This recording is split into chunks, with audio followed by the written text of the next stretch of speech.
Queremos ser una ofrenda para ti, Señor. Queremos ser una ofrenda, Señor, grata, agradable para ti, oh Dios, porque reconocemos, Señor, que tú eres nuestro Dios, que tú nos hiciste a nosotros y no a nosotros mismos, Señor.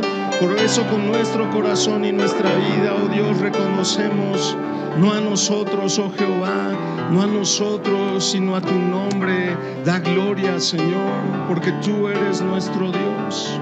Tú eres nuestro Señor, tú eres nuestro Hacedor, tú eres nuestra roca fuerte, Señor, tú eres nuestro consuelo, refugio en la tormenta, oh Dios, eres nuestro pan de vida, Señor, eres el agua que sacia nuestra sed, oh Padre.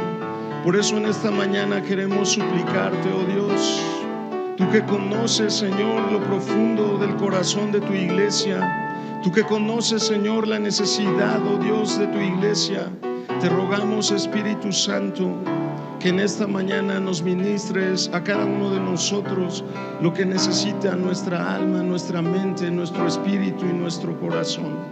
En tus manos, Señor, está nuestra vida. Gracias por tu presencia. Gracias, Señor, por la oportunidad de bendecirte, de cantar salmos a tu nombre, oh Dios. Pero en esta mañana queremos suplicarte, prepara, oh Dios, nuestros oídos, nuestra mente, Señor, nuestro corazón.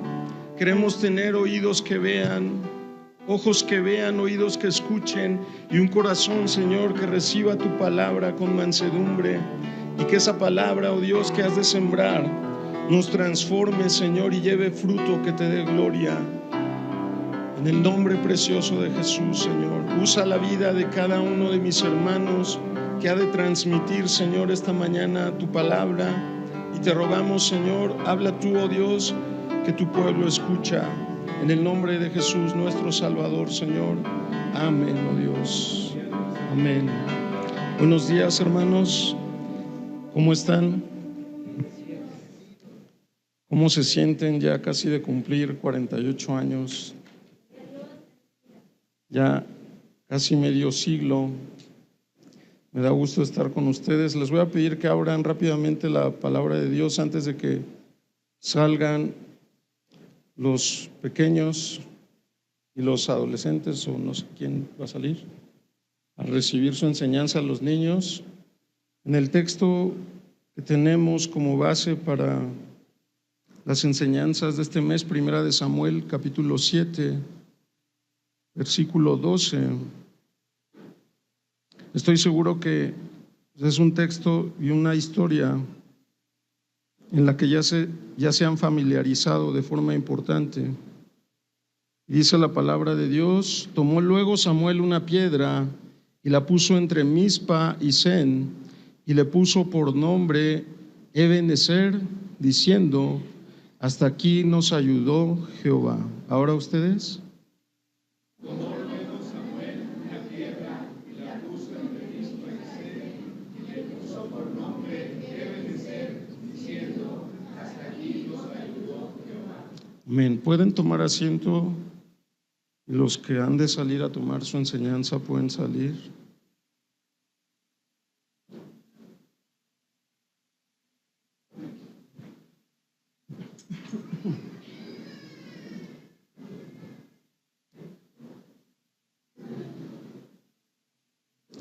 Y el resto de nosotros, hermano, les voy a pedir que tengan allí a su mano las escrituras.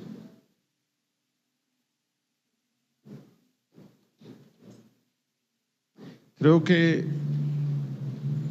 como iglesia han estado analizando esta parte de la escritura que muchos conocemos, que muchos hemos escuchado. Este texto es un texto muy famoso porque hay muchos hermanos que, pues, en testimonios, en oraciones, en aniversarios, declaran esta parte de la escritura, reconociendo que el lugar en el que estamos es porque hemos recibido el apoyo y la ayuda del Señor.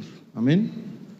Y es muy interesante, hermano, que el profeta Samuel quisiera, después de que Dios derrotara a sus enemigos, quisiera poner una roca a manera de testimonio, una roca a manera de monumento, para que las generaciones conocieran la historia que sucedió en esa región, porque Ebenezer era un sitio que ya existía.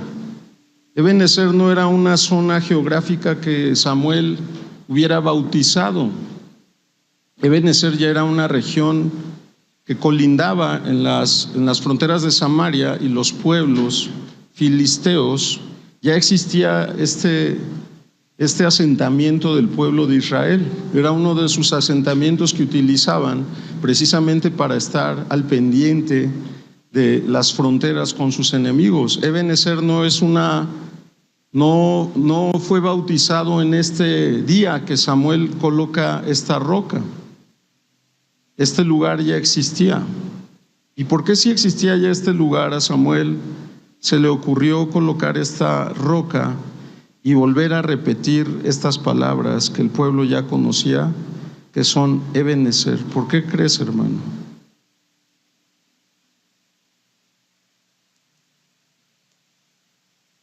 Como que, ¿qué sentido tendría?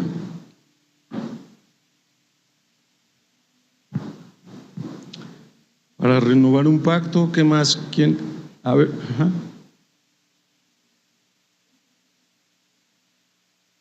Era un lugar ya existente, pero después de que Dios derrota a los filisteos, Samuel toma una roca y la coloca ahí, y vuelve a decir Ebenezer, que significa roca de apoyo, y menciona: hasta aquí nos ayudó Jehová.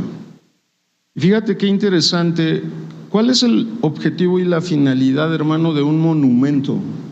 No sé si aquí en Temascalapa existan algún monumento. ¿Hay algún monumento en el centro o alguna parte representativa de Temascalapa? Los monumentos, una de sus funciones, porque no es la única función los monumentos, pero nos atreveríamos a decir que la función más importante de un monumento es recordar algo, aunque no es la única función. El propósito que el hombre tiene al erigir monumentos es múltiple, hermano. El hombre, cuando levanta un monumento, tiene múltiples propósitos.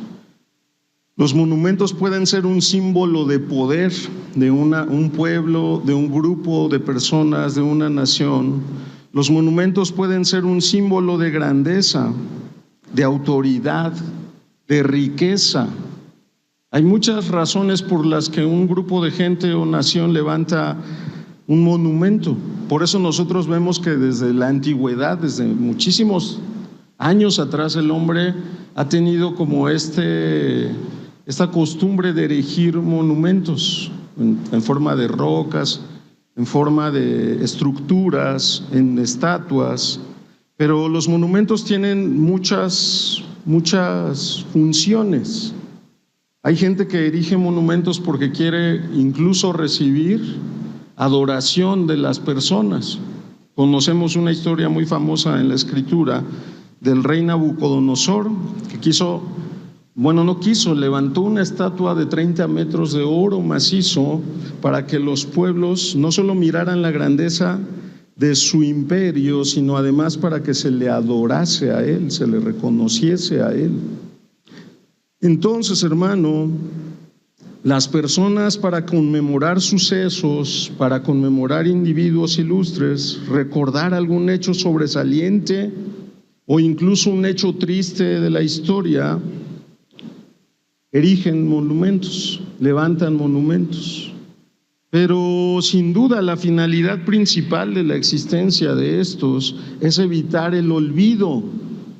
Un monumento, una de las funciones principales es evitar que las personas olviden algo. Por eso se levantan monumentos, para que cuando una persona lo mire, que sea lo que se pregunte: ¿por qué está aquí esta roca? ¿O por qué está aquí este monumento? ¿O esta estatua de quién es? ¿Quién fue tal persona? Entonces, los monumentos sirven para mantener un testimonio de lo que ha sucedido, para que se recuerden los hechos. para que se mantenga fresca la memoria de la gente y no deje de prestar atención a su historia. Incluso hay museos, en la Ciudad de México hay un museo que se llama Memoria y Tolerancia, y hay ahí un monumento en la entrada de ese lugar en donde son unas como alas hechas de fusiles, de armas de fuego. Ese es un monumento dedicado al Holocausto. ¿Y por qué? ¿Por qué la gente se interesa en hacer esto? Para que no olvidemos muchas cosas. En este caso, pues no se busca que no se olvide el Holocausto como una señal de las atrocidades que es capaz de hacer el ser humano, y que además no repitamos ¿qué? Esos errores, ¿no? Entonces los monumentos nos ayudan a que no nos olvidemos de cosas, porque lamentablemente, ¿qué crees, hermano? Los seres humanos tienen mucha falta de memoria. Los seres humanos tenemos mucha falta de memoria. Olvidamos pronto, muchas veces olvidamos pronto lo bueno, pero tenemos una grande capacidad para no olvidar lo malo. ¿A poco no? La gente olvida más rápido que lo bueno que lo malo. Y es increíble, hermano, la capacidad que tenemos nosotros de olvidar cosas.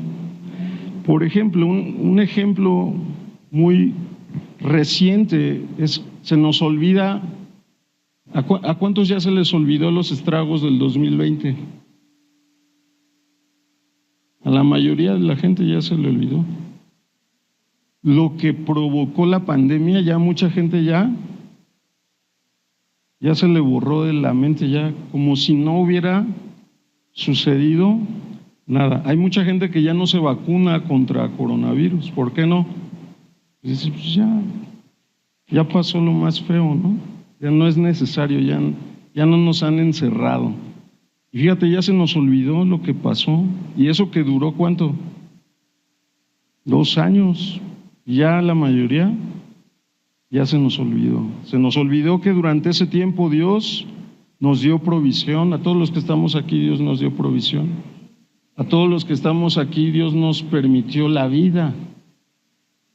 A todos los que estamos aquí Dios nos sustentó durante ese tiempo. Si tú estás aquí, pues seguramente fue porque Dios te sustentó en un momento terrible de la historia del mundo, hermano, no de nuestro país, del mundo entero.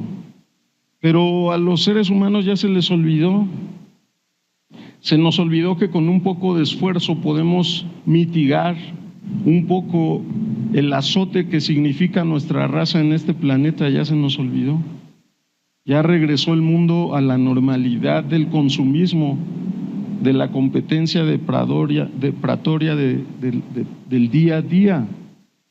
Ya se nos olvidaron los estragos de la Segunda Guerra Mundial, porque hoy en día estamos viviendo ¿qué? Genocidios alrededor del mundo. Ya eso parece que se borró de nuestra memoria. Entonces, hermanos, los monumentos nos ayudan a que no olvidemos con facilidad, porque vaya que el ser humano tiene una capacidad muy grande para olvidar con rapidez las cosas. ¿Cuántos de nosotros hemos recibido, hermano, ayuda de parte de Dios? Dios nos ha extendido la mano en algún momento de crisis, de necesidad, de enfermedad o de tristeza. Fíjate, en este lugar, en este templo, a mí me gustaría que ustedes reflexionaran cuántos de los que estamos aquí en este lugar, el Señor ha extendido su mano para fortalecernos, para ayudarnos, para consolarnos, para sanarnos. ¿Y sabes a cuánta gente ya se le olvidó eso?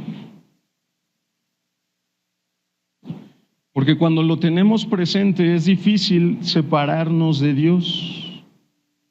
Cuando yo tengo presente lo que Dios ha hecho, por ejemplo, si tú has recibido bendiciones de parte de Dios en este lugar, ese testimonio debería ser suficiente para decir, yo no puedo olvidarme de lo que Dios ha hecho en mí y por mí. Y si no lo puedo olvidar, entonces yo hago un esfuerzo para contribuir a su obra, Su obra está en todos lados, pero específicamente en este sitio. Si eso me sucediera a mí, yo cada vez que viniera y visitara el templo La Hermosa, al ver sus columnas, al ver sus ventanales, al ver este lugar, tendría que recordar, Señor, ¿cuántas cosas han sucedido en este templo? ¿A cuántas personas tú has ministrado en este lugar?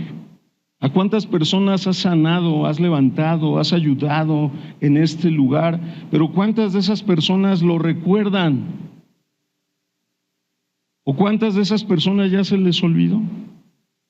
Por alguna razón ya se les olvidó. Y cuando olvidamos, hermano, los favores y las misericordias de Dios, ¿sabes qué pasa en nosotros? Pues dejamos de esforzarnos para Dios porque sentimos que no le debemos nada. Y por eso, hermano, los monumentos son importantes. Tienen una valiosa función, porque además la pérdida de memoria de nosotros, hermano, en las personas es muy selectiva. Los seres humanos somos muy graciosos, tendemos a olvidar lo que nos conviene que se nos olvide. Pero muy fácil, ¿cuántos de ustedes se recuerdan, por ejemplo, si a alguno de sus hermanos les generó algún malestar, cuántos se les olvida rápido? No, eso te puede durar 15 años, 20 años. Pero si recibes una gracia de parte de tu hermano, un favor, ¿a poco no eso se olvida muy rápido? Pero algo dañino o malo, eso no se nos olvida. Eso no se nos olvida. ¿Por qué, hermano? ¿Por qué seremos así? Por eso el ser humano construye monumentos, para que se conviertan en un testimonio fiel, un testimonio firme a través del tiempo, para que cuando una persona pose sus ojos sobre él, haya oportunidad de testificarle la razón del por qué existe ese monumento. Por eso se erigen monumentos. Que no se diluya con el paso del tiempo la importancia de los hechos pasados, porque los hechos pasados son lo que han forjado nuestro presente. Por eso no hay que olvidarlo, hermano. Como hijos de Dios no debemos caracterizarnos por nuestra falta de memoria, nuestra falta de atención, de reconocimiento y agradecimiento sobre todo lo que Dios hace. La Biblia nos insta a esto. Vamos rápidamente al Salmo 103.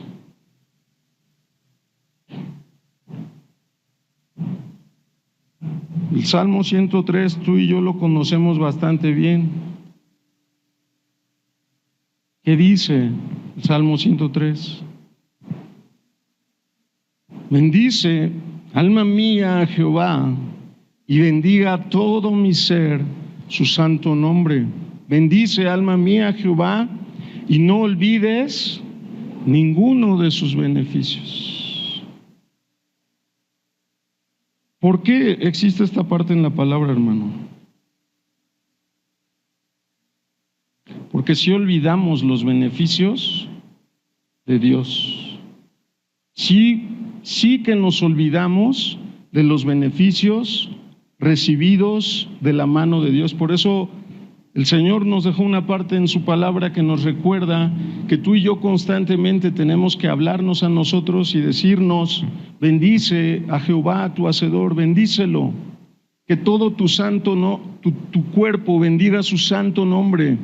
Bendícelo, que no haya una parte de ti que se olvide de los beneficios recibidos del Señor. ¿Por qué lo necesitamos? Porque muy fácil, hermano, olvidamos las cosas.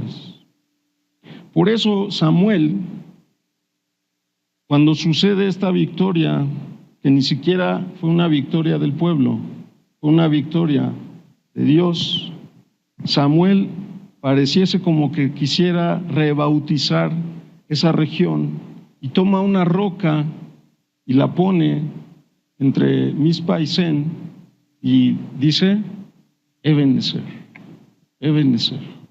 Esa zona ya existía, pero Samuel, pone una roca de apoyo y dice, esta roca va a ser un testimonio de lo que sucedió aquí. ¿Por qué era necesario dejar un testimonio? Porque al pueblo se le olvida. Y entonces cuando la gente pasara por ahí y mirara esa roca, ¿tú qué crees que se preguntaría? Como si dejaran una roca aquí en medio de la carretera de Mascalapa. ¿Qué diría la gente? O sea, ¿a quién se le ocurrió dejar una piedra aquí? ¿Alguien sabe por qué está esta piedra aquí? ¿Qué dirían los más grandes? ¿Sí? ¿Por qué? Ah, pues es que mira, pasó esto y esto, y por eso esa roca está ahí.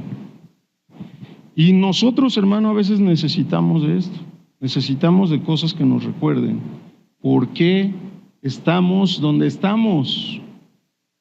Y este templo Temascalapa, la Hermosa, este es un testimonial de la obra de Dios en este lugar por 48 años, este templo.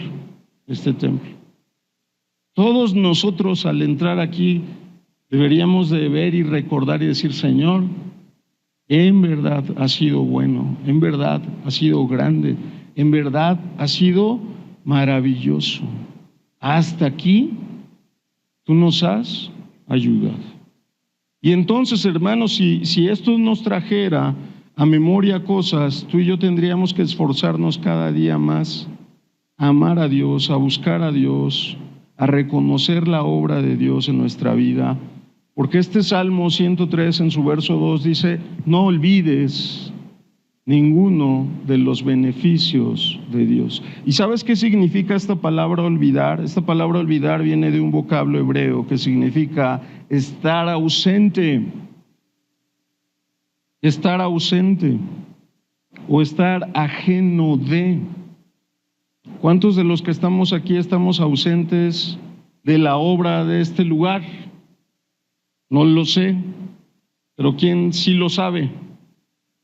Dios. ¿Cuántos de los que estamos aquí estamos ajenos a la obra de este lugar, de la Hermosa? Que dicho sea de paso, no es una obra humana, es una obra divina. Pero ¿por qué podríamos estar ausentes o ajenos? Porque se nos ha olvidado. Por eso el salmista dice, no olvides ninguno de sus beneficios. ¿Qué significa beneficio? De los actos buenos. Un beneficio significa un acto. Por implicación es un servicio, es una compensación. Hermano, ¿tú y yo hemos recibido algún servicio de parte de Dios? Sí, del Rey del Universo, sin necesidad de servirnos a nosotros, vino a enseñarnos, vino Él a servir y no a ser servido. Y gracias a ese servicio es que tú hoy estamos libres del pecado y de la muerte, por la obra maravillosa de nuestro Señor Jesucristo. Y gracias a ese servicio, tú y yo hemos recibido una bendición, un acto favorable para nosotros. Y la Biblia a mí me enseña que entonces yo no debo de ¿qué? Olvidarme de esos beneficios. Y este templo me ayuda a recordar los beneficios de parte de Dios. Pero yo tengo que hacer esta tarea consciente de no olvidar. Y así se llama el mensaje que quiero compartir con ustedes. No olvides por qué estás aquí, hermano, por qué estás aquí.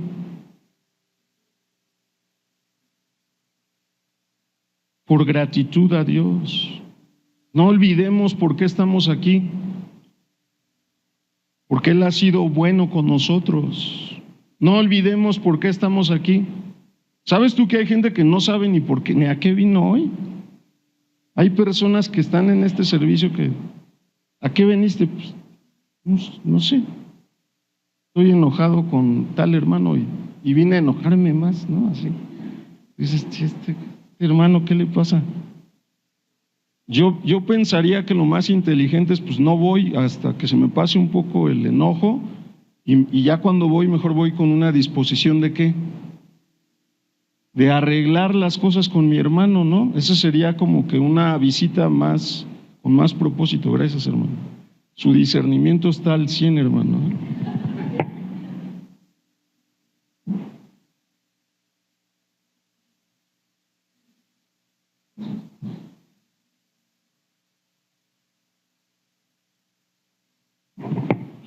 Pero hay personas, hermano, que no saben a qué vienen. ¿A qué vienen? No vienen a escuchar la palabra de Dios.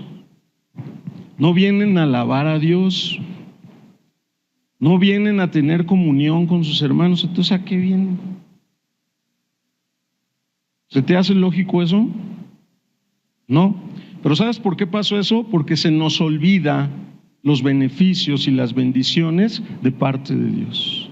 Por eso yo debo de recordar: bendice alma mía a Jehová, bendiga todo mi ser su santo nombre, bendice alma mía a Jehová y no olvides ninguno de sus beneficios, ni uno solo.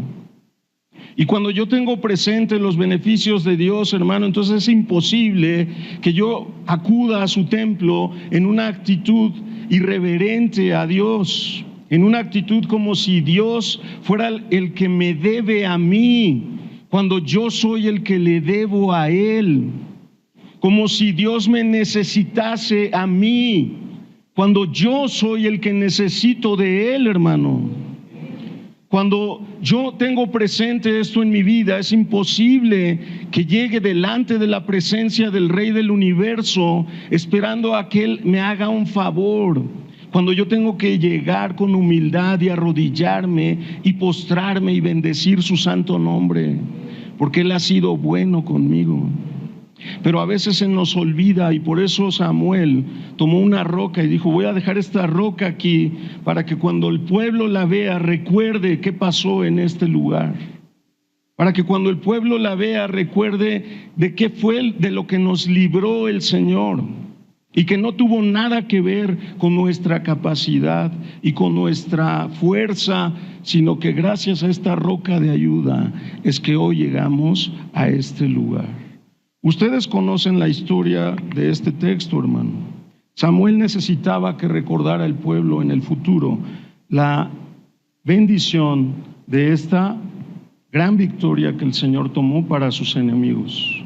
¿Que cuántos años llevaban colapsando al pueblo?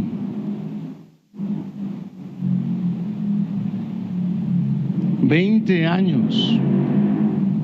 20 años llevaban los filisteos haciéndole la vida difícil a los israelitas. 20 años.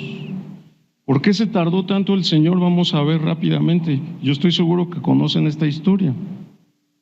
¿Por qué fue necesario entonces poner esa piedra para que Dios les recordara que Él es su roca de apoyo, cuando ya ellos mismos habían bautizado esta región de Ebenezer? Todos sabemos que Dios levantó a Samuel como un profeta y un juez para el pueblo de Israel. Para que hablara a todo el pueblo, Dios levantó a Samuel. Se hizo manifiesta la presencia de Dios otra vez en medio del pueblo de Israel a través del ministerio de Samuel. ¿Por qué era necesario esto? Porque el pueblo, hermano, recuerda que el pueblo venía de una inercia negativa. El pueblo venía del tiempo de los jueces, donde nosotros leemos en los jueces que cada quien hacía lo que bien le parecía, porque en ese tiempo no había rey en Israel. Y este pueblo llega con esta inercia donde cada quien hace lo que bien le parece. ¿A poco no se parece mucho a la iglesia cristiana de este tiempo? Cada quien hace lo que bien le parece. Cada quien canta como le parece. Cada quien predica como le parece. Cada quien aconseja como bien le parece. Se nos olvida que el Señor nos ha dejado directrices. Y así estaba en ese tiempo el pueblo. Y había una grande crisis sacerdotal en medio del pueblo de Israel, porque el sacerdote Elí ya era un anciano y sus hijos estaban haciendo lo que bien les parecía, en medio del pueblo de Israel. Esta mala gestión de este sacerdocio de Elí condujo a que la palabra de Dios y su dirección fuera escasa en ese tiempo. Dice Primera de Samuel, capítulo 3, versículo 1.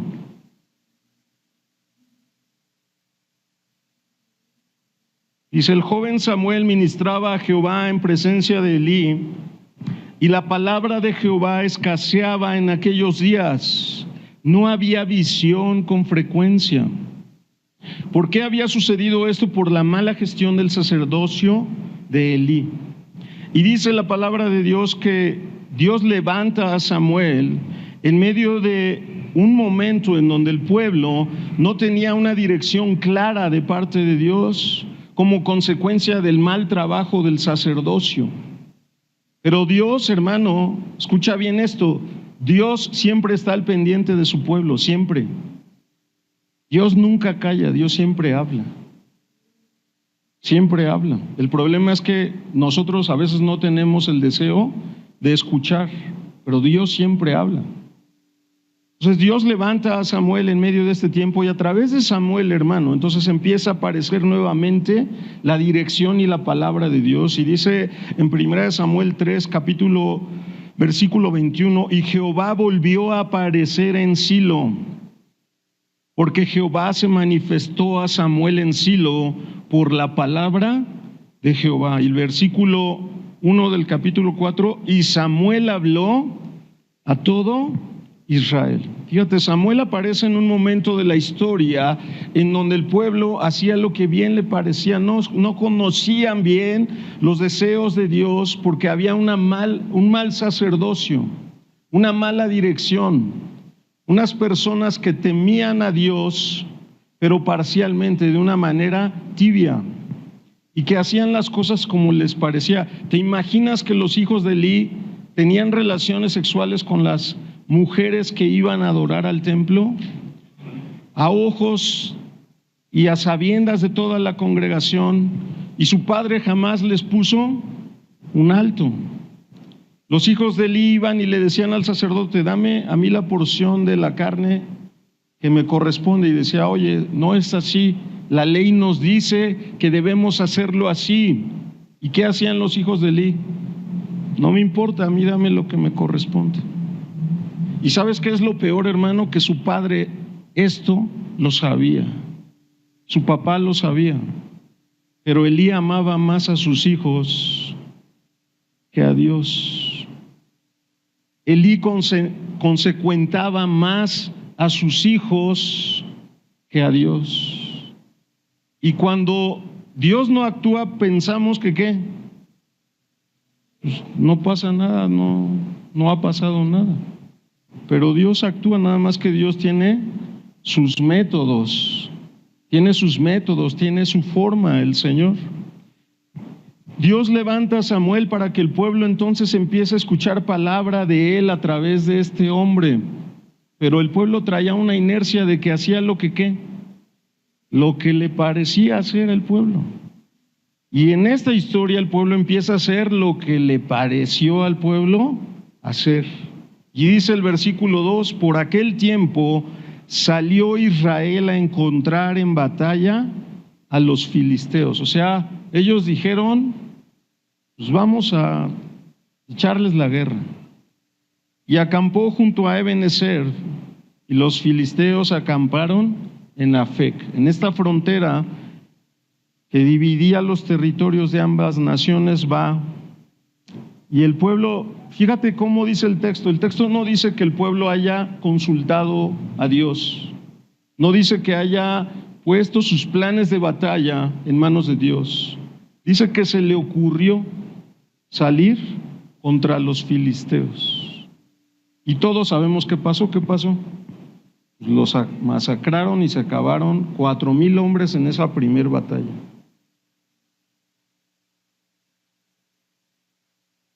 Pero como el pueblo, hermano, conocía a Dios como le parecía, no tenía un entendimiento claro de la palabra de Dios, entonces ellos concluyeron que habían sido derrotados por sus enemigos. ¿Por qué? Porque no estaba la presencia de Dios con ellos, que ellos decían, necesitamos traer el arca del pacto, y teniendo aquí el arca del pacto, ahorita van a ver estos filisteos. Nada más deja que llegue el arca y ahorita van a ver estos filisteos. Porque los hermanos pensaban, los israelitas pensaban en ese tiempo, así que no, mira, tráete el arca y vas a ver qué es lo que va a pasar. La estaban usando como un amuleto, así como algunos cristianos usan la alabanza como un amuleto, ¿no? Ahorita vamos a gritar y los demonios van a salir. Es más, ahorita los de guerra, sácate el arsenal, ¿no? Y se nos olvida que la alabanza es ¿para quién? Para Dios, para darle gloria a Dios, para reconocer a Dios. Pero el pueblo tenía como ideas vagas.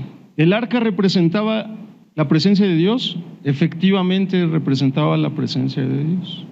Pero el Señor, existe un libro completo en el Pentateuco que hablaba de cómo se tenían que distribuir si salían a sus campañas militares y qué tenían que hacer. ¿Cuáles? Números. Ahí está el libro, uno de los libros más fáciles de leer de toda la Biblia, ¿no? Números. Ahí está. Y ese libro ya lo conocían ellos, pero dijeron, pues, ¿qué será eso de números? Nada, tú tráete el arca y vas a ver. ¿Y qué pasó, hermano? Dice el versículo 4, y envió el pueblo a Silo y trajeron de allá el arca del pacto de Jehová de los ejércitos que moraba entre los querubines, y los dos hijos de Elí, Ofni y Fines, estaban allí con el arca del pacto. Aconteció que cuando el arca del pacto de Jehová llegó al campamento, todo Israel gritó con tan gran júbilo que la tierra tembló. ¿Cómo te imaginas ese servicio de alabanza? Es bien poderoso, ¿a poco no? Imagínate, gritaron y la tierra, ¿qué? Los demonios han de ver, ¿qué? Salido y temblado, hermano, porque estaban bien emocionados. Dijeron, no, ahorita es cuando. ¿Y qué fue lo que pasó? Cuando los filisteos oyeron, y fíjate que esto sí creó una impresión en los filisteos. Sí dijeron, híjole, ya se va a poner esto pesado.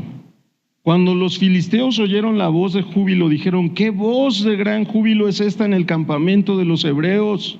Y supieron que el arca de Jehová había sido traída al campamento, y los filisteos tuvieron miedo porque decían, ha venido Dios al campamento, y dijeron, ay de nosotros, pues antes de ahora no fue así.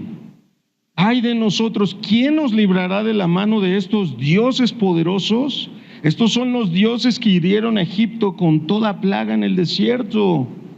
Y entonces ellos mismos se animaron y dijeron, esforzaos, oh filisteos, y sed hombres para que no sirváis a los hebreos, como ellos os han servido a vosotros, sed hombres y pelead. Y pelearon y ganaron, hermano.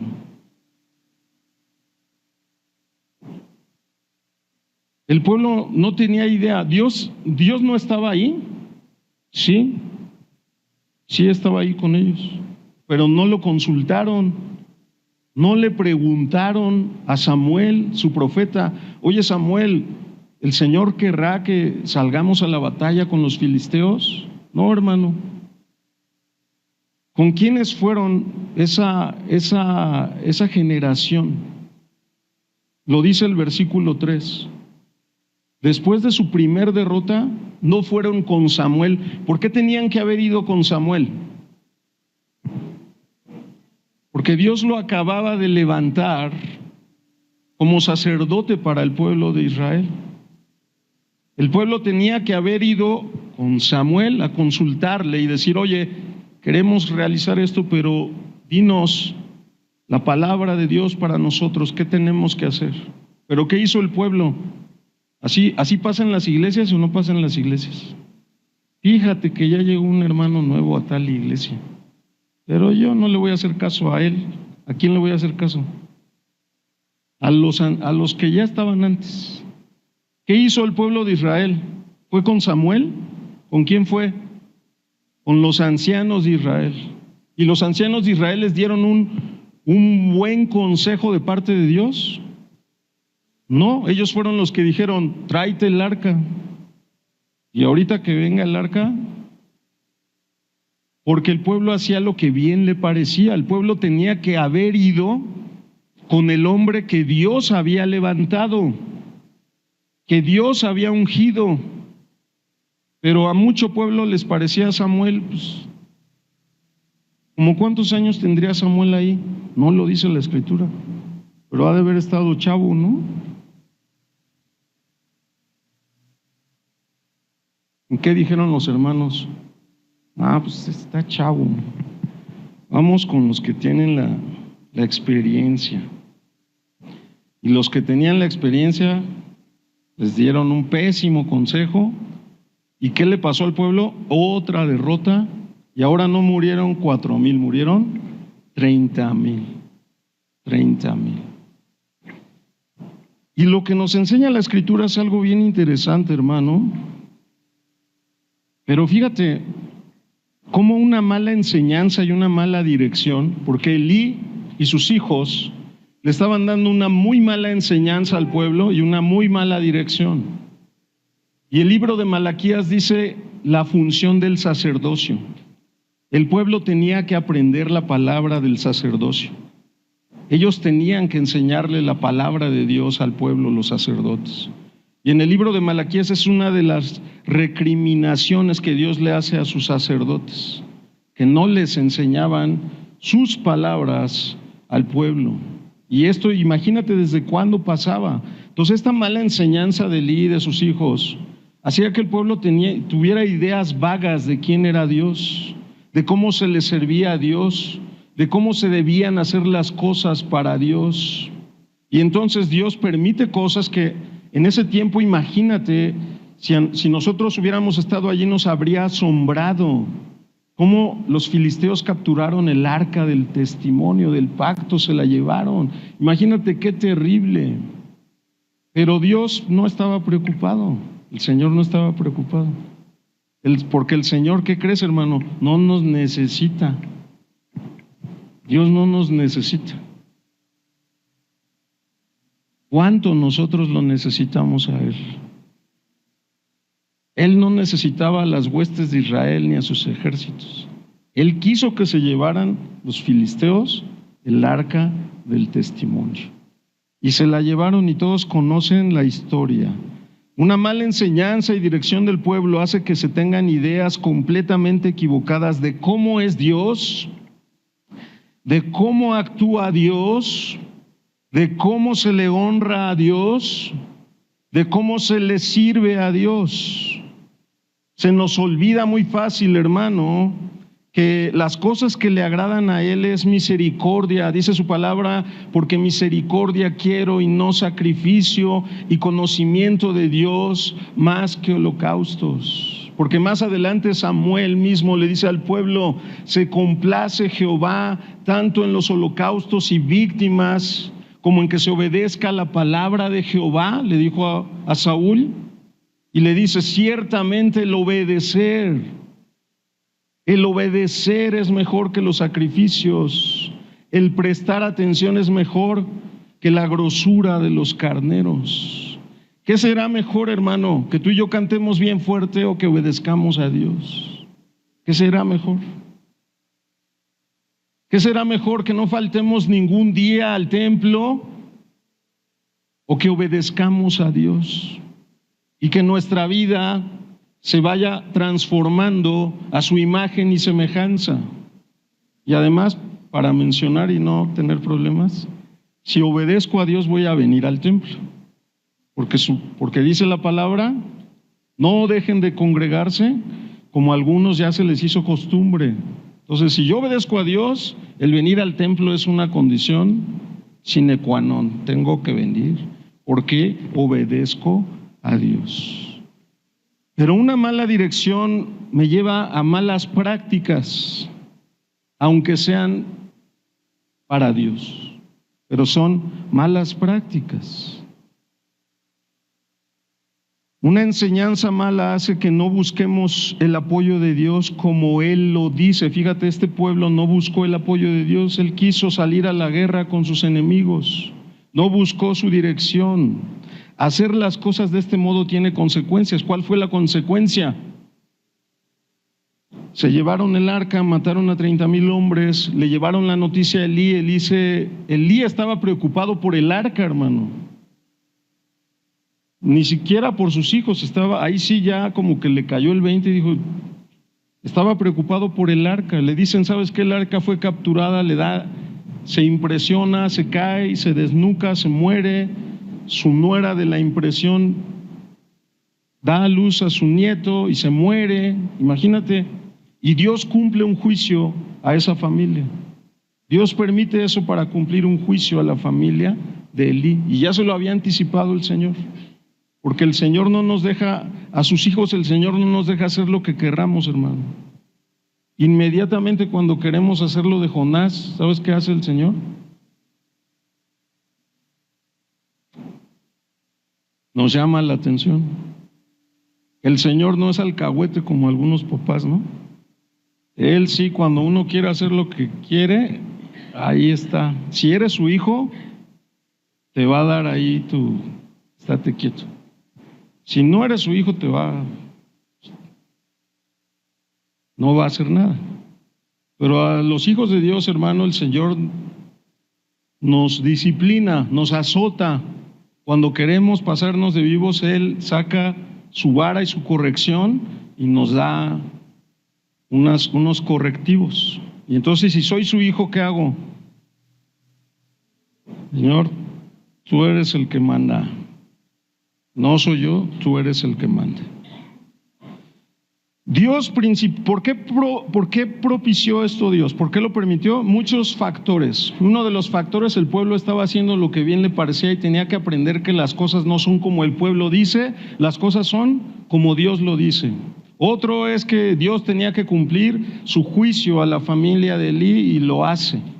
Pero Dios también nos muestra aquí que no necesita, hermano, de nosotros para hacer las cosas. Él no necesita de nosotros para hacer las cosas. Una enseñanza que nos deja esta parte de la palabra es que si tú eres padre de familia, hermano, déjame decirte, ¿cuántos padres hay aquí como Elí? Yo espero que ninguno. Pero ¿cuántos padres y madres hay aquí? Hermano, aprende de la vida de Elí. Aprende de su vida. Si aquí hay padres que se parecen a Elí, a mí algo me impresiona que hay hermanos en las iglesias que leen esta historia y como si estuvieran ciegos o si su entendimiento estuviera entenebrecido, hermano. Dios le reprochó a Elí que sus dioses de Elí no era Dios todopoderoso, eran sus hijos. Elí no estorbó a sus hijos para pecar contra Dios. Al contrario, les facilitó a sus hijos el deshonrar a Dios. ¿Puedes entender esto? Si tú eres padre de familia, hermano, y tú le estás facilitando a tus hijos la manera de deshonrar a Dios, hermano, no te esperes a que el Señor te corrija. Corrígete tú. No le facilites a tus hijos el que pequen contra Dios. Enséñales la palabra de Dios. Háblales la palabra, pónselas difícil, no se las hagas fácil, porque debemos aprender de todo en la palabra, amén. Una vida como la que Elí llevaba no le complace a Dios, hermano. Este acontecimiento no tomó por sorpresa a Dios, no lo tomó por sorpresa. El hecho de que se llevaran el arca a los filisteos era una forma de que los filisteos conocieran al Dios todopoderoso de los hebreos. Y en ese tiempo, hermano, había 5 ciudades importantes de los filisteos, y la primera que llegó el arca fue a Asdod, una de sus principales ciudades. Y sabemos lo que pasó. ¿Qué pasó? Lo metieron en el templo de Dagón, se fueron a dormir, al otro día Dagón estaba postrado al arca. Y dijeron, pues se ha de haber caído, vamos a otra vez a ponerla. Ya la levantaron, se fueron a dormir y al otro día igual, pero ya estaba decapitado y sin manos. Y hasta tenemos un canto bien poderoso que habla de eso, ¿a poco no? Y entonces, pero no solo pasó eso. ¿Qué empezó a suceder en el pueblo? Les empezaron a salir tumores, y ahí dice la Escritura que llegaron ratas. Y fíjate, hermano, qué maravillosa es la palabra de Dios, porque cuando tú lo lees así dices, ¿sí será posible esto? ¿Cómo que ratas y cómo que tumores? Pero ahí les va una tarea, hermanos, les va una tarea. ¿Han escuchado hablar de la peste bubónica? La peste bubónica es una infección transmitida por las pulgas de las ratas, y que antes de la era de los antibióticos cobró miles y miles y miles de vidas la peste bubónica. Yo creo que aquí lo que Dios le permitió a los filisteos fue una infección a todas sus ciudades por peste bubónica, porque la peste bubónica se les inflamaban los ganglios, así los que se inflaman cuando tienes gripa, las anginas y tenemos otros ganglios, en la peste se inflaman y hasta se rompen y la gente se moría así, los ganglios de las axilas, del cuello. Y yo creo que por eso en hebreo esta palabra son erupciones. Reina Valera la traduce como tumores, pero en hebreo eran erupciones. Entonces yo creo que Dios aquí, hay dos enfermedades que les pudo haber ocasionado, tularemia o peste bubónica, pero la tularemia se contagia a través de otros roedores y específicamente la peste a través de las pulgas de las ratas. Y es muy puntual la Biblia cuando dice, había una plaga de ratas y el pueblo empezó a tener tumores. Entonces, fíjate, imagínate, Dios les permitió una plaga que ha de haber hecho estragos a los filisteos. Y como no había antibióticos, sí había de esas vecinas que dicen, tómate un tecito de árnica, ¿no? Y entonces los filisteos ahí andaban tomando árnica. ¿Qué crees que pasó? Pues se murieron, hermano. Y de repente iban al mercado filisteo y allá otra, no, tómate un ajo con jengibre en ayunas y vas.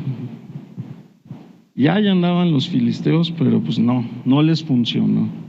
¿Y luego qué pasó?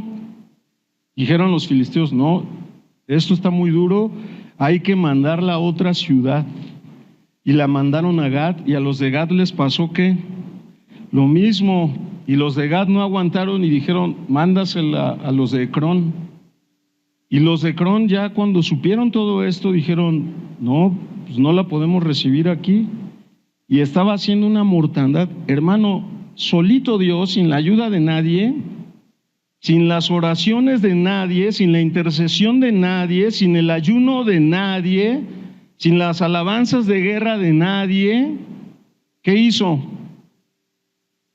Azotó de forma terrible a 3 de las principales ciudades de los filisteos y los mermó tanto que dijeron, vamos a regresar el arca. Esto no puede estar aquí, hay que enviárselas. Se juntaron los reyes de las 5 ciudades y dijeron, ¿qué vamos a hacer? Regrésaselas, porque ya nos dio duro y con todo este Dios de los hebreos, y se las regresaron solitos. Todos conocemos esta parte, ¿no? Dios azotó sin ningún esfuerzo, hermano, 3 de las principales ciudades de los filisteos con plagas. Por decisión propia, los filisteos decidieron de regresar el arca, y el relato, hermano, nos sigue enseñando cómo Dios, hermano, no le agrada que hagamos las cosas como Él no lo dice, como Él no lo dice. Llega otra vez el arca con los hebreos y se pusieron bien felices.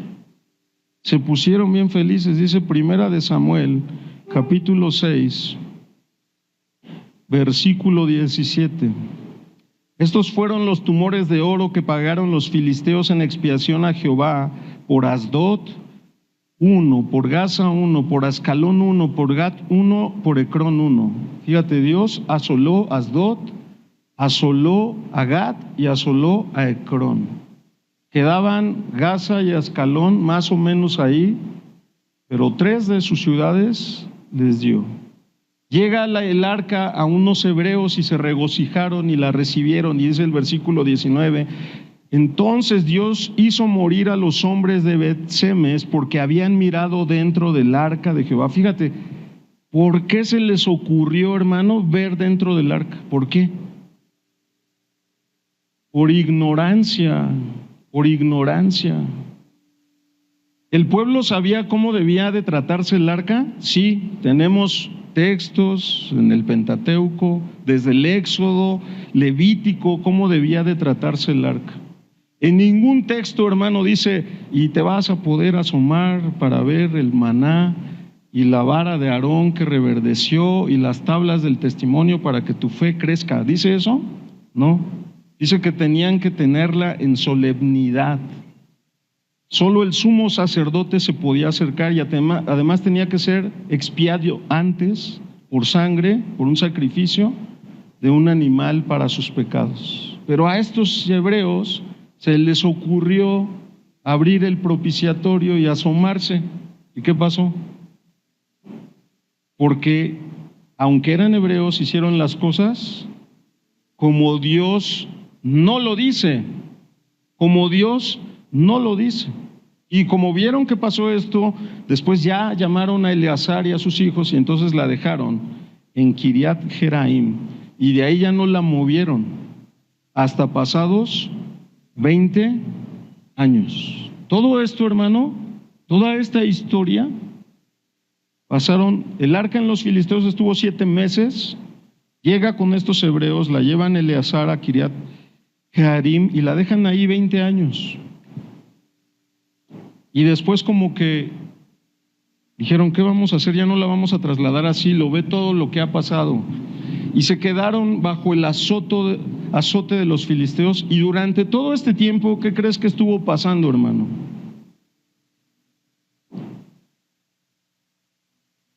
Samuel estuvo trabajando. Samuel estuvo trabajando. ¿Cómo estuvo trabajando?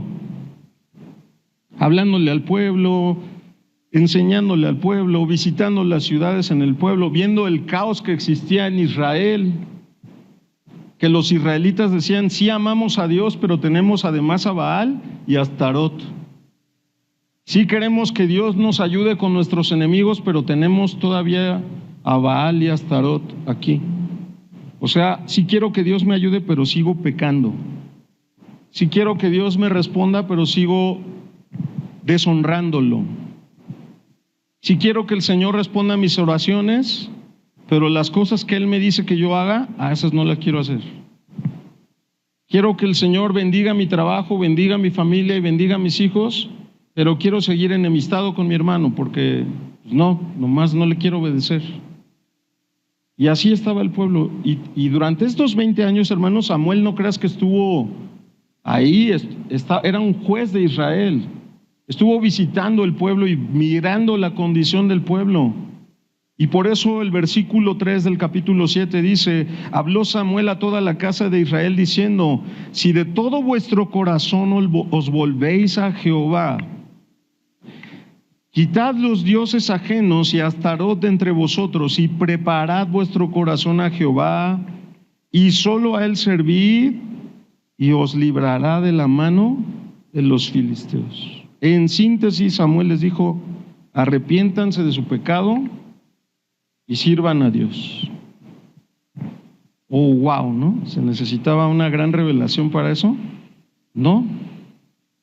Pero ¿por qué el pueblo no se daba cuenta? Fíjate, si tú lees el versículo 3, cuando los derrotan y dicen, ¿por qué Jehová nos ha generado esta gran mortandad en el capítulo 3? Y luego leemos más adelante, ¿por qué el Señor permitió eso? Pues porque estaban saliendo a la guerra con Astarot y con Baal en sus hogares. Y todavía se preguntaron, ¿por qué Dios se habrá ofendido de nosotros? Pues ¿por qué? Porque no estaban honrando a Dios, no estaban obedeciendo a Dios, estaban pecando contra Dios. Y todavía se preguntaban, ¿por qué el Señor no nos responderá? Pues porque estoy pecando contra Dios, porque no estoy alineando mi vida a Dios. Y hermano, ¿tú crees que estos 20 años pasaron así como si nada? Dios, hermano, nunca deja a su pueblo sin dirección, por eso levantó a Samuel. Pero ¿te imaginas lo que tuvo que trabajar Samuel para todos los lados a donde tuvo que ir y darse cuenta de la condición espiritual del pueblo? Y llegó un momento en donde les dice, preparen su corazón para servir a Dios.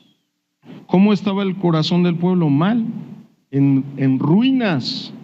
Porque esta palabra preparar significa levanten, arreglen, establezcan su corazón en Dios, encaminen su corazón a Dios. Y cuando la Biblia me habla de corazón, ¿de qué se está refiriendo? De mi deseo, de mi voluntad, de mi entendimiento, de mi inteligencia, de mi ánimo.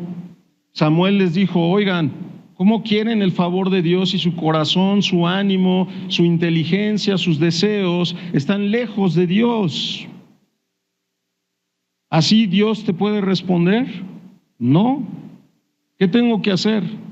Que mi corazón se vuelva a Dios, que mis deseos estén en Dios, mis anhelos estén en Dios, mi inteligencia esté en Dios. Y entonces no me voy a tener que preguntar, ¿por qué Dios no me responderá? ¿Por qué el Señor no me contestará? ¿Por qué no nos contestará a veces peticiones, hermano? Porque nuestro corazón no está dirigido a Dios. ¿Está dirigido a qué? A mis planes, a mis propósitos, a mis proyectos. Yo llevo como 5 años orándole a Dios por una camioneta BMW. ¿Y qué crees? No me ha contestado. ¿Por qué? ¿Al Señor le interesará que tenga una camioneta BMW? No, lo tiene sin cuidado. Él dice, pues ¿tienes una? ¿Te sirve? Sí. Entonces, con eso estás bien, ¿no? Y yo, no, Señor, pero mira, estaría más cómodo y más feliz, ¿no? Y el Señor me dice, no, no la necesitas. Pero entonces cuando mi corazón se dirige a Dios, mis deseos se dirigen a Dios, mi inteligencia se dirige a Dios, entonces le pido a Dios como conviene. Y entonces entiendo ese texto de Santiago que dice, pedid y no recibís porque pides para gastar en tus propios deseos. No pides como qué, como Dios quiere, conforme a la voluntad de Dios. Pero cuando yo dirijo mi corazón a Dios, entonces le pido como es su voluntad. Le pido como conviene. Y entonces Dios me va a responder. Dios me va a responder.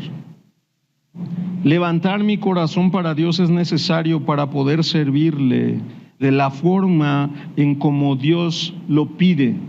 Dios quiere, hermano, que le sirvamos no como tú quieres, no como tú piensas, no como a ti se te enseñó incluso, no como estás acostumbrado o como se te antoja. ¿Cómo crees que debemos servirle a Dios? Como Él lo dice. A Dios se le sirve como Él lo dice. A Dios se le da como Él lo dice. Al Señor se le ministra como Él lo dice. Si tú y yo ministramos no como Él lo dice, no creas que Él está complacido, hermano. El Señor se complace en la obediencia, en la obediencia, en la obediencia. Las cosas son como el Señor lo dice, no como el esclavo lo dice. Y si tú y yo somos siervos de Cristo, somos esclavos de Cristo. ¿Y el esclavo qué hace? Lo que dice su amo. Señor, tú dices esto, esto se tiene que hacer. Aunque a mí que me parezca difícil o no me den muchas ganas, si yo soy tu siervo, entonces lo tengo que hacer. Lo tengo que hacer. Amén. Después de 20 años, hermano, después de estos 20 años, que Samuel les da esta predicación y que el Espíritu de Dios reblandezca el corazón de estos hebreos, dice que ellos reconocieron que habían pecado contra Dios. Y entonces viene un reconocimiento de ellos. Y en ese momento otra vez los filisteos ven que se reúnen y dicen, vamos a atacarlos.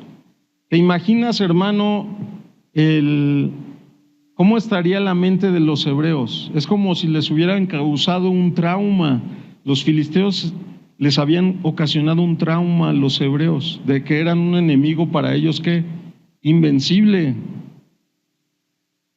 Y entonces empiezan a reconocerse con Dios, empiezan a decir, Señor Jehová, contra ti hemos pecado, en el versículo 6 del capítulo 7, empiezan a recibir el juicio de Samuel, o sea, juzgar entre sus obras y decir, miren, esto estuvo mal, hay que hacerlo así, a enseñarles. Y el pueblo empieza a buscar a Dios, y entonces vienen los filisteos, y como cualquiera de nosotros, ¿qué decimos?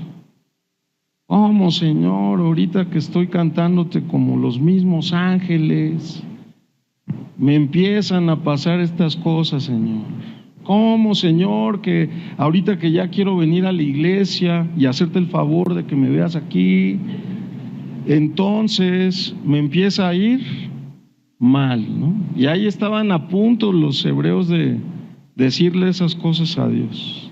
Pero el Señor les iba a dar una lección que, por muy difícil que parezca, hermanos, sí se les iba a olvidar. Sí se les iba a olvidar. ¿Y quién crees que sabía que se les iba a olvidar? Samuel. Samuel decía, esto se les va a olvidar. Pero entonces llegan los filisteos y dicen, vamos a acabar con los hebreos de una vez por todas. Y entonces Samuel, como un hombre fiel a Dios, como un sacerdote fiel a Dios, Samuel sabía lo que se tenía que hacer para pedir el favor de Dios, porque los hebreos estaban reconociendo contra a Dios, pero en la ley está establecido que la paga del pecado es muerte, y que para que ese pueblo fuera expiado de sus pecados, ¿qué tenía que haber? Un sacrificio. Y entonces Samuel toma un cordero de 1 año y lo sacrifica y da una ofrenda de expiación por el pecado del pueblo. O sea, algo que se le ocurrió, hermano, algo que ¿dónde venía? En la ley de Dios, en la ley de Dios. A veces cuando tú y yo leemos esto decimos, no, pues es que Samuel sabía lo que tenía que hacer porque era un profeta de Dios. Sí, era un profeta de Dios, hermano. Pero ¿por qué crees que sabía Samuel lo que tenía que hacer? Porque Dios ya lo había dicho. No había ninguna ciencia en esto, no había ningún misticismo, no había algo mágico. Samuel sabía que Dios se complace en que le obedezcamos. Y entonces Samuel sabía que tenía que ofrecer un sacrificio por el pueblo para expiarle de sus pecados y entonces recibir el favor de Dios. Y es lo que hizo Samuel.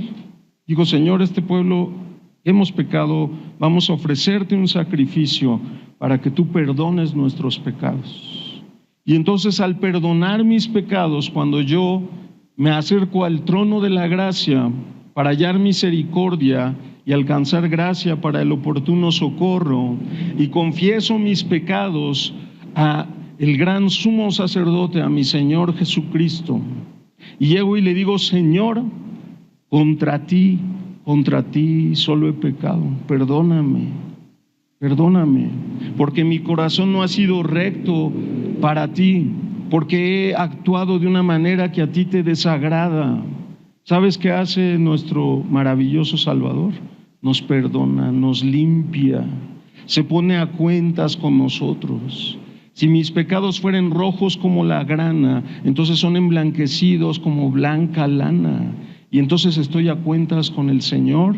Y dice la palabra de Dios, de manera que el que está en Cristo, nueva criatura es. Las cosas viejas pasaron, he aquí, todo es hecho nuevo.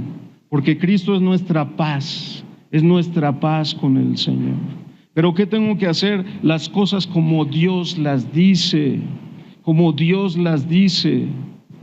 Dios no me dice, ve y habla con el hermano que más te cae, a ver qué te tiene que decir sobre esta situación que tienes. ¿Qué te dice el Señor? ¿Has pecado contra mí?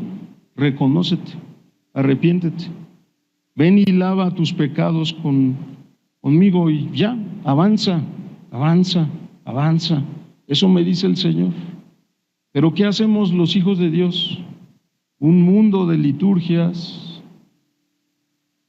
Estamos esperando el servicio especial de avivamiento, de liberación, de sanidad, para que mi corazón ¿qué? Y en cambio la palabra dice, venid todos los sedientos, todos los hambrientos. El Señor Jesús se levantó y dijo, el que tenga sed, venga a mí y beba, y de su interior correrán ríos de agua viva. Y el Señor no nos habla de ningún momento en específico ni especial, pero el pueblo de Dios tiene muy mala memoria.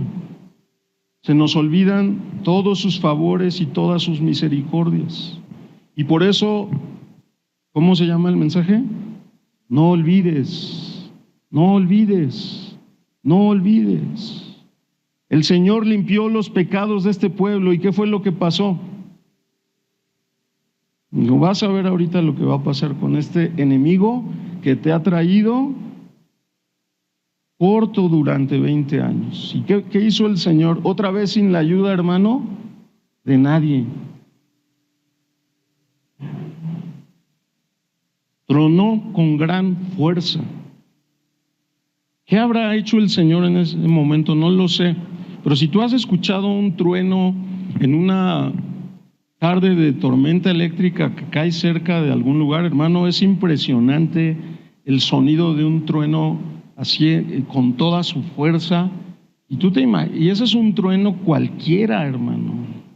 ¿Te imaginas que el Señor intencionalmente una clase de truenos de esa naturaleza para ahuyentar a todo un ejército? Y estaban tan aturdidos los filisteos que ¿qué pasó? Ahí fue cuando agarraron los hebreos y dijeron, ahora es cuando. Los persiguieron y los aniquilaron. Pero ¿quién les dio esta victoria? Dios.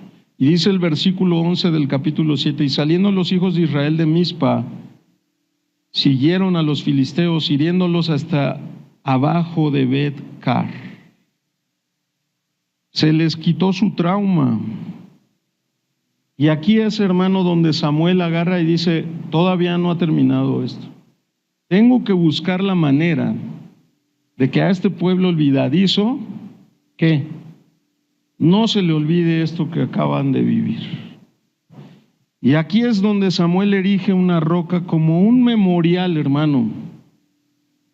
Samuel trae una roca y dice, aquí vamos a dejar esta piedra como un memorial de quién es nuestra ayuda, de quién es nuestra fuerza, de quién es nuestra roca de apoyo, porque eso es lo que significa Ebenezer, roca de apoyo. Y entonces Samuel toma esta roca, la pone ahí y dice, Señor, este lugar ya existía, Ebenezer ya existía, pero se les había olvidado lo que significaba a los hebreos Ebenezer, roca de apoyo. ¿Quién tenía que haber sido su roca de apoyo desde el principio? Dios. Dios. Y Samuel dice, pues mejor vamos a dejar un memorial para que cuando nuestro pueblo pase por aquí vea esa roca, recuerde, Ebenezer, roca de apoyo. ¿Quién es tu roca de apoyo, hermano? ¿Quién es, hermano? Dios. Dios es nuestra roca, Dios es nuestro amparo, Dios es nuestra fortaleza, Dios es nuestro pronto auxilio en la tribulación. Él es nuestra fuerza, hermano, Él es nuestra base sólida. En Él estamos más que seguros. no en el hombre, sino en su fuerza, en su poder, en su inteligencia, en su sabiduría. ¿Qué nos podrá hacer frente, hermano, si tú y yo estamos cimentados bajo la roca? Dice la palabra de Dios que el Señor Jesucristo dijo: ¿a quién compararé al hombre que haga, que lleve a la práctica estas palabras que acabo de enseñar? A un hombre sabio y prudente que fundó su casa sobre la roca. Vinieron ríos, soplaron vientos, pero la casa de esta persona prevaleció. ¿Por qué? Porque estaba fundada sobre la roca. ¿En qué está fundada tu fe, hermano? ¿En qué está cimentada tu fe? ¿Está cimentada en las actividades de la iglesia? ¿Está cimentada en un trabajo en la iglesia, en si tocas o no tocas? ¿Está cimentada en si predicas o no predicas? ¿Está cimentada en si fulanito o sutanito te habla o no te habla? ¿En qué está cimentada tu fe? ¿En qué debe estar cimentada nuestra fe? En la roca de apoyo que es Dios. Dice Deuteronomio 32, verso 4: Él es la roca cuya obra es perfecta, porque todos sus caminos son rectitud, Dios de verdad y sin ninguna iniquidad en él, es justo y recto. Entonces, ¿en qué otro lugar, hermano, podemos estar seguros? En ningún lado. Pero no olvides lo que Dios ha hecho contigo. No olvides lo que Dios ha hecho en este templo. No olvides lo que Dios sigue haciendo cada día a través de su obra en nosotros, en nuestro corazón, en nuestra mente, en nuestra familia. No lo olvides, hermano, porque los seres humanos somos muy fáciles, tendemos a olvidar las cosas. Y si no fuera así, entonces Dios no habría visto la necesidad de que tú y yo cada día nos digamos: bendice, alma mía, a Jehová. Bendiga todo mi ser su santo nombre. Bendice, alma mía, a Jehová. No olvides ninguno de sus beneficios. Este Samuel, hermano, se ayudó de esa piedra. Samuel se ayudó de esa piedra para que al pueblo no se le olvidara la victoria que Dios le dio durante 2 décadas contra los filisteos. Por eso dejó esa roca ahí. Tú y yo no tenemos esa piedra.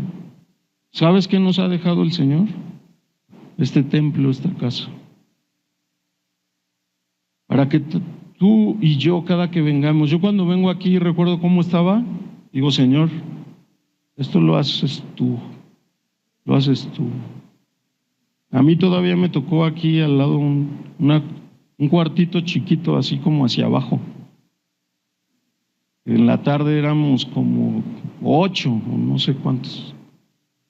Y que nuestro pastor Alfonso, a mí, gracias a Dios, no me tocó más que una vez. Pero a Roberto y a Benjamín les tocó esa vez más pesado, porque ellos tenían que venir en la tarde a ayudar a la administración de la alabanza. Y la vez que yo vine dije: no, es la última vez que voy, ¿no? Y hermano, ahora veo este lugar y digo: Señor, verdaderamente tú has sido nuestra roca de apoyo.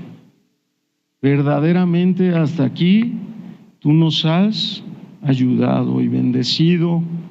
Y entonces cuando veo este lugar digo: Señor, gloria a tu nombre, gloria a tu nombre. Tú y yo, hermano, tenemos un memorial que nos ayuda a que como hijos de Dios, tú y yo somos llamados a bendecir a nuestro Dios con todo nuestro ser. ¿Por qué crees que el más grande mandamiento? ¿Cuál es el más grande mandamiento?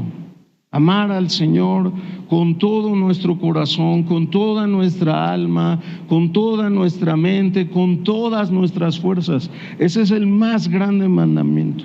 Por eso el salmista en este Salmo 103 empieza diciendo: bendice, alma mía, bendice a Dios. No te olvides. No te olvides qué tan bueno ha sido. ¿Cuántas veces me ha levantado?